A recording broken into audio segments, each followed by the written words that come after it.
Thanks for clicking on the video. I'm Mike, the driver. Today we'll be looking at a Ford Mustang EcoBoost Premium. This is a car that I'm pretty excited to drive.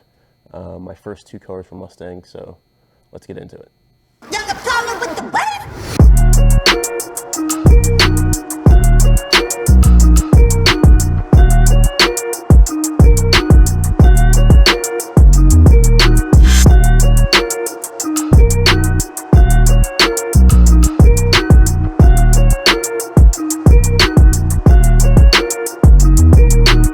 Okay, looking at the outside of the car, this side profile here, it's a really great shape. It's that traditional Mustang look. You know, they all kind of went back to the classic styling a little over a decade ago. But right here, this is a lot trimmer design, and this is what Ford calls a fastback shape. So, you know, it's got that sloping roof line. Now, while it doesn't end in a hatch, it's got a traditional trunk. It's still got that really sloping roof line. So headroom in the back, it's not great. It's not a place I'd want to put adults, but it looks really good. So, you know, up here, we've got the long hood, your cockpit, your short deck. That's just traditional pony car. You gotta love that. We've got 18 by 8-inch wheels up front and rear. I believe these are the same wheels, at least up front, that you get on a Ford Mustang, on the base Ford Mustang GT, sorry. I love the shape of the side mirrors, and you've got like a nice little thin stem attaching to the door, and then you've got your side mirror attached to that. And there's also a cool effect where when you open the door, it shines down a Mustang emblem on the ground. It's a little cheesy, but I kind of like it. And your mirror's got an integrated blind spot mirror in it. That's something Ford's been doing for a while. I like it. I wish the mirror itself was a little bigger. I know aesthetically it's more pleasing to have it this size, but it is not, for me, it's not very helpful when I'm driving. Your doors, you've got you can lock from touching. You just touch here and it'll lock the door, put your hand inside and it'll unlock the door when the key's in your pocket. I currently don't have the key in my pocket, so it's not activating it. You've got, your door cuts in as well, and then you've got the skirt along the bottom, kind of tightens everything up. I'd say, you know, like a racing application, this would be to hold the air underneath the car, aid in some downforce. I don't think that's what they're going for here. I think it's just more of a styling look, and I do like it. It is pleasing to the eye. And then as we come back, this high belt line that comes from the front fender all the way back, and then as your interior space kind of cuts in, you got this nice wide deck right here for your flared arches for your wider tires in the back. Pretty cool design, and it's a design that Ford has had for years now, and it just kind of works for them. And you've got a nice little deck lid spoiler back there as well. So up front, we can see that we've got traditional grille. It's a big, wide grille. Your Mustang emblem right there, front and center. This has a bit of a sloping hood to it, so the hood profile actually comes down into where your grille area would be traditionally. I think that's to deal with pedestrian impact stuff, and maybe more so in Europe than in the United States. And the Mustang now is a world car, and we sell it in Europe as well as here in America. But you can see you've got our headlights, and your lower level Mustangs all the way through your Shelby Mustangs all now have LED headlights, which are supposed to be better than the old HID that were optional before. We've got our turn signals integrated into our bumper here, and our headlights and our fog lights, everything's just right there. I like the styling design of the headlights with the main circular headlight and then the slashes for the running lights. Overall, it's a pretty good looking front end. Now, I'm not a huge fan of the fake vents on the hood. That seems to be standard place for all Mustangs now, whether you've got a base Mustang, base EcoBoost, or the higher performance ones. The hood design though is pretty sculpted. It's pretty attractive to look at, but again, the fake vents, that just seems to be the way designers are going. You know, vents are cool, so we'll put them on. Okay, looking at the back of the Mustang, you know, it's not a lot going on. The EcoBoost comes with twin exhausts. The GT comes with quad-tipped exhaust, so that's how you can tell them apart. We've got the nice black in the back here, and then your Mustang emblem. I love the headlights for the car. When you put the turn signal on, it sequences as it comes on. So I think it's pretty cool, and it's a design that's unique to this car. Got a really good viewpoint from the back. You know, you've got this big window, not a lot of obstruction. You've got your high third brake light. And then right here, we can see the trunk. Actually, it's quite a good bit of space for a vehicle this small. You should be able to get 2 medium-sized travel bags in the back, or golf clubs if that's your thing. But I'm able to get all my camera gear and stuff in the car without any problem. So I think it's pretty good. And then, as with all cars, this vintage, you got your rear-facing camera. Surprising though, I was unable to find a button to open the trunk from the rear. I only found it inside the car, which I don't understand why you couldn't just hide a button somewhere around here, either make it so you push in the horse, or just a recessed button that's like right next to the light.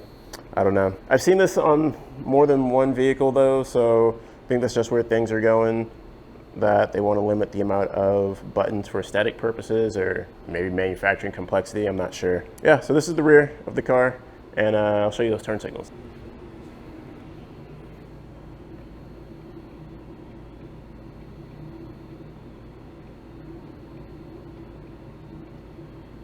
Funny enough though, they don't do the sequencing when the hazards are going. It's just, they just flash normally.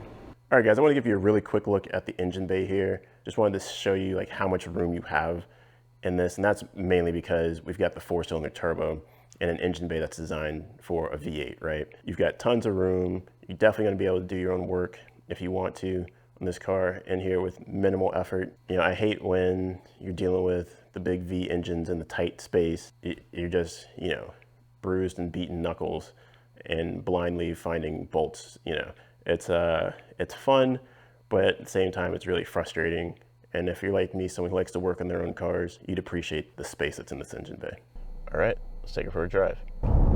So sitting behind the wheel of the Mustang, I'm really impressed by it.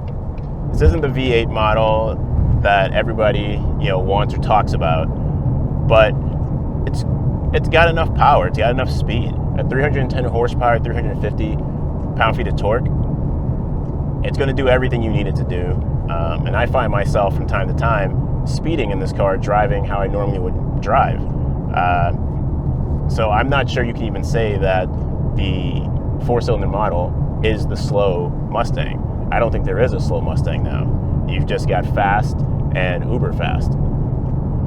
And this being the premium model, it's got leather seats, leather steering wheel. Interior is really well laid out. There's soft touch on the dash, on the door cards, but you also have plastic in there. But the plastic's not distracting enough to take away from how good this interior looks and feels. I think anyone getting this car is going to enjoy coming into it day in and day out. So the visibility out of this car, it's pretty good, you know, straight out the back, but the side mirrors are terrible, in my opinion. They're too small, and even though there's an integrated blind spot mirror in them, it's so tiny that I have trouble figuring out what I'm looking at. Now over time, if I own this car, am I gonna get used to it? More than likely. But being in it for a little bit, it's not great at all. And I get it. When you have the aesthetics of the Mustang or Camaro or cars like that, a big mirror probably isn't gonna help you, but I don't know. I think they could have figured out something better. Maybe this is just one of those pony car trade-offs. The layout of the gauges in this car is really good as well.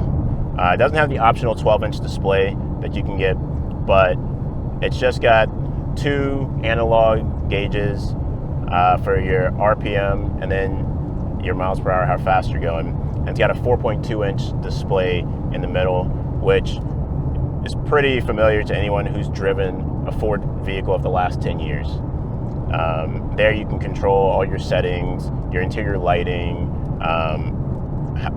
how you want things to look or access information such as trip and all that other information. It's all in that 4.2-inch display. But everything is very clear, easy to read, easy to see. It's right there in front of you. I like how in the speedometer, it's a bit gimmicky, but I like it. Instead of saying miles per hour up top or speedometer, it says ground speed, which, yeah, I mean, it's not an airplane, so your only speed would be ground speed, but I like it. It's kind of cheesy, but sometimes you need that. If you're new to Ford, the steering wheel might seem a bit busy because you've got 2 locations which control your sync system and then just your audio by itself, and you've got 4 buttons surrounding an OK switch on the wheel, and that's on the left and right hand side of the spoke. And then below that, you've got your call switches and then your cruise control switches as well. So there's quite a lot going on here, and I think it'll take someone a few weeks of driving and use to really get the hang of this and just memorize where the buttons are so you don't have to look at the steering wheel to make any changes on it. This also has an automatic transmission, so you've got paddle shifters on here. I've used it. I'm not a fan. I know some people like that. I don't think this is a car where you're going to be taking it to the racetrack and paddle shifting is going to be something you want to do. It's not as responsive for me as I've seen in other cars like the Kia Stinger. And that one, when you hit the paddle, it responds right away. But it does hold the gear longer than the Stinger. In the Stinger, you get about 10 seconds before the computer takes back over. In this, it's a little longer. I didn't time it exactly, but I noticed that it did hold the gear longer than how the Stinger holds it. The look of the shifter is pretty interesting. I mean, it pretty much looks like a manual. So if anyone was just kind of glancing in and through the window to see like, oh, it's a Mustang, they would probably think this had the 6-speed transmission in it because it looks almost identical in just the ball shape of it and things like that.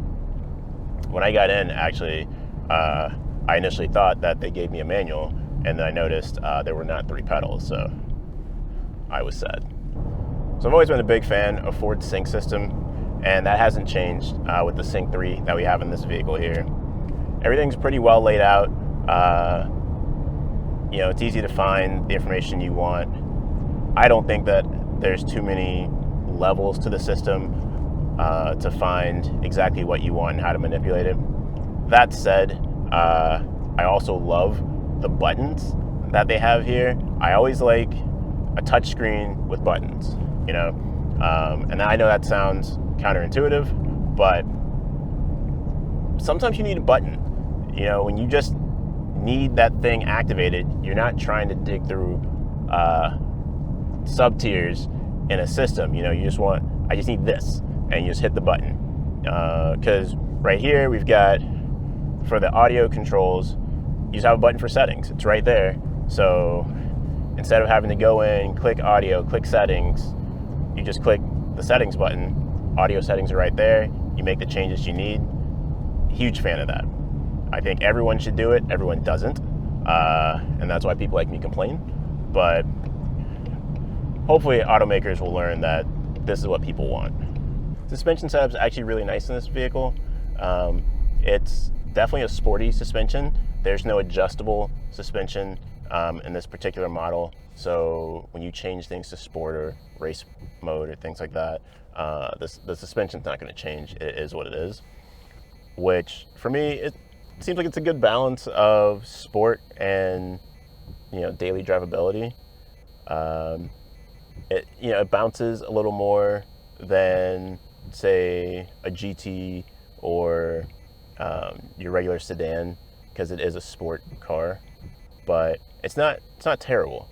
This isn't something that's gonna hurt your back or rattle apart the car over the lifetime that you have it. But it holds the car on the road and it doesn't roll that much. I think that's basically what you want for a daily driven sports car. So the engine makes a lot of power, a lot of torque, and you feel it. You just don't hear it. And I get it, it's a 4-cylinder. When you put it in Sport Plus, they pump in noise, and I don't know if that's real intake noise that they're pumping in or if it's fake noise they're just pumping through the speakers.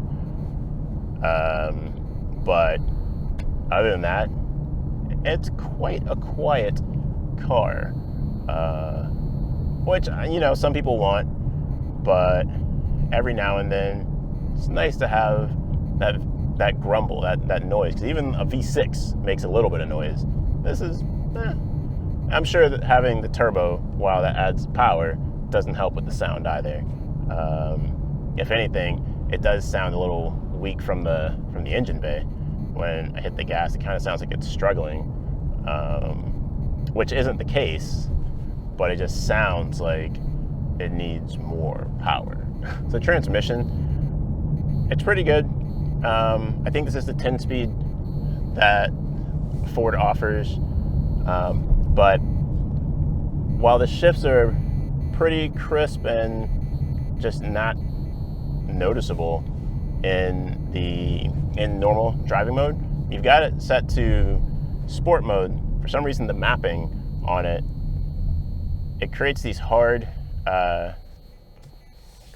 shifts, but the transmission also kind of hunts around, and I don't understand why it does that. Like, does someone think that that's what sporty feels like? And maybe that's what they have to do because it's made it to this engine and not to the higher torque V8. I'm not sure, but it's not a good experience. So the braking capability in this car is pretty good. It's another thing that I'm impressed by with Ford on this vehicle. While it's not to the level, it's not the Brembos you can get on the GT model, they didn't skimp out and give this car just some bargain basement brakes. And I guess, where my mind is coming from on this stuff is the V6 Mustang used to be pretty bad. That was not a vehicle that, that people would recommend, if you're looking at a Mustang, because it came with like a 160 horsepower engine and, crappy brakes, crappy everything, really. So this car is the lower spec, but it's got a lot of stuff that you wouldn't expect to see, and I'm impressed by it. And kudos to Ford for actually taking care of the people who don't just want a Mustang GT. Okay, as you may have noticed, we're no longer in the car. We're here in the driver studios. During the chaos when I had the car, the weather was really bad that time. I didn't get to record an ending, or forgot to record an ending, really. So here are my final thoughts on the Ford Mustang EcoBoost Premium. I was really impressed with the car over the time that I had it. Everything from the fit and finish on the inside, with the tech, with the Sync 3 system, and the power delivery from the engine, and the way that the car drove overall. All very impressive, and not what I was expecting for the lower tier model in the lineup. This really showed me that Ford wants every new customer with the Mustang to feel like they bought something special. If you get that 4-cylinder, you're not buying the cheap model. You're buying a Mustang. And I think that says a lot about them. You're not going to feel compromised getting the 4-cylinder over the V8 unless you really need that 460 horsepower. And most of us don't need it as much as we want it. That said, I do want to get my hands on the GT because, as well as the 4-cylinder drove, I do want to see what that chassis is going to be like with that added horsepower and torque. But yeah, overall, I think it's a great car. And if you're in the market for something where you don't need all of that horsepower and torque, you're not going to use, that V8 power all the time, I think the 4-cylinder is a great option. And like I said earlier, it's a pretty quick car either way. So I think you're gonna have lots of fun with it. All right, well, that's all I got. So just like and subscribe if you want, and leave a comment below. All right, thank you.